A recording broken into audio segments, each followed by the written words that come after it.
Hi guys, Radical Dreamer here, and welcome to the Postal Code Unknown podcast for Friday, August 11th of 2017. I've got a little bit of a short episode here today. What I've been trying to do is sort of talk about some of the places that I've traveled that I don't have a lot of souvenirs from. Specifically, I wanted to sort of open up some stories and talk about Venice in Italy a little bit, mostly because I think that there's a few really cool things that I did there that I wanted to share. But because this particular project that I'm doing is based on sharing an item, kind of like a show and tell kind of thing, I was struggling to figure out what I could share. And then I remembered I have these shoes. Now, again, it's a little strange, mostly because, like, okay, well, why do I have these shoes from Italy? Why am I carrying these shoes with me all over the world? And the reason being is that I went to Italy directly after finishing the Camino de Santiago, which was 6 weeks of walking, over 450 miles, and my shoes were completely destroyed. So I went to Italy wearing sandals, basically, and I didn't really have proper footwear to sort of get me around, and it took me until I got to Venice, which was about 2 weeks into my travels through Italy, that I had proper footwear.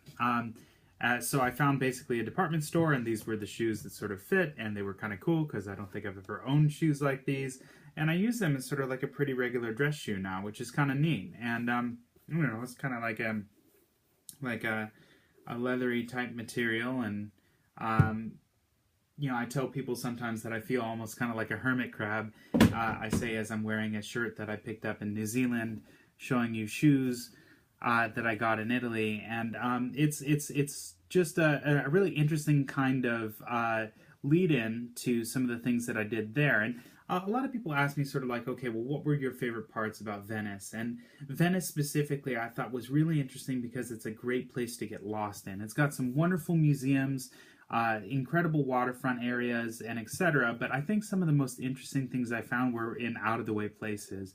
And specifically, I'd like to talk about as a fan of literature and books, I like bookstores. I like visiting, especially places that have really unique things to see.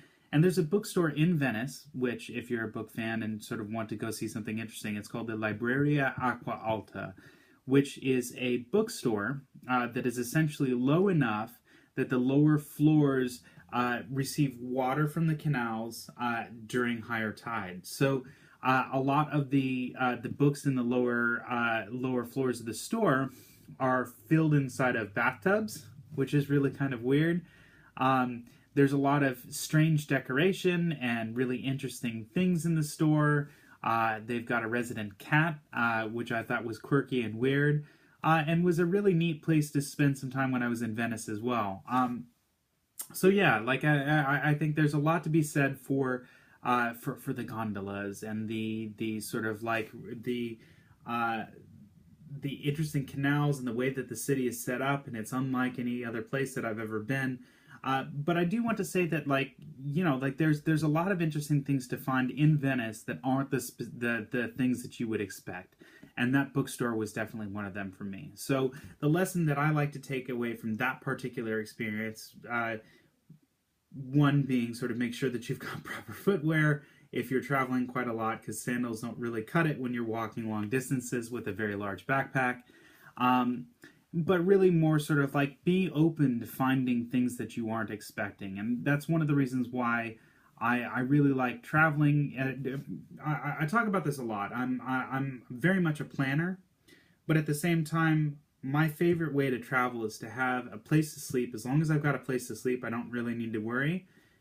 And I just kind of get out and go. A lot of research goes into sort of things that I'd like to do in certain places that I visit, but my favorite way is just to get up, walk outside, and see where the world takes me. And I think that that's a really good way to live my life. So at any rate, I hope you enjoyed those. I hope you enjoyed those lessons. I hope you are never stuck without shoes. And I hope you have a wonderful day. Thank you so much for watching. Thanks for watching. I hope you enjoyed today's video.